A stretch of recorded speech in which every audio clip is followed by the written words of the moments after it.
সব থেকে প্রথম অনুষ্ঠান যেখানে আমরা 4টা ব্যাচই একসাথে আছি।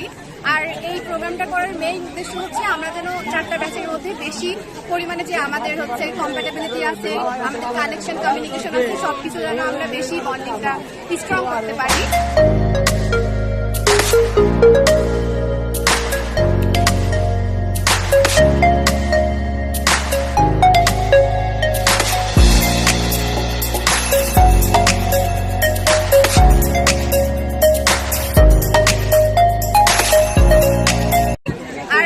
আজকের অনুষ্ঠানে 30+ বেশি পিঠা ছিল। আর সব থেকে বড় কথা হচ্ছে পিঠা আমরা সাজাতে না সাজাতেই আমাদের সব পিঠাগুলো সোল্ড আউট হয়ে গেছে।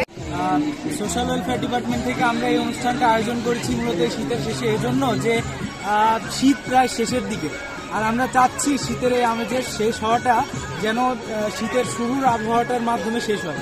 এই জন্য আমাদের ডিপার্টমেন্ট থেকে আমরা গুটি কয়েক ছাত্রছাত্রীরা মিলে এই পিঠা উৎসবটা আয়োজন করেছি, কিন্তু জানতাম না যে এত ভালো সাড়া পাবো।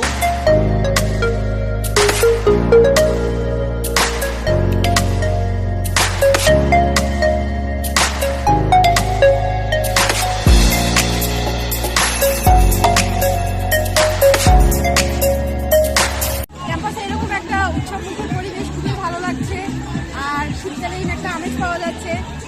এরকম অনুষ্ঠান আসলে দরকার একটা কারণে যে পিঠা উৎসব এখন আমাদের কাছে মনে হচ্ছে ব্যতিক্রম ধর্মী একটা উৎসব, এবং আমাদের প্রায় প্রতিটা ডিপার্টমেন্টই আয়োজন করে আসছিল। সেই ধারাবাহিকতায় আমরাও একটু চেষ্টা করেছি। সেই জায়গা থেকে পিঠা উৎসবের পাশাপাশি আমরা এখানে গেমিং জোনের আয়োজন করেছি। গেমিং জোনে কিন্তু খেলার আর অলরেডি এখনো অনেক পিঠা আছে, কিছু কিছু পিঠা আছে এখনো অনেক। আমাদের ফ্রেন্ডরা সবাই আসছে।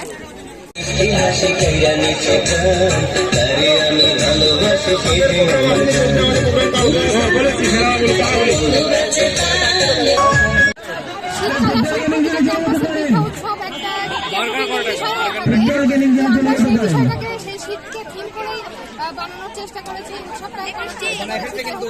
শীত অনেকটা চলে গিয়েছে, তার কারণে আমরা নামটাকে শীতের চেষ্টা করেছি।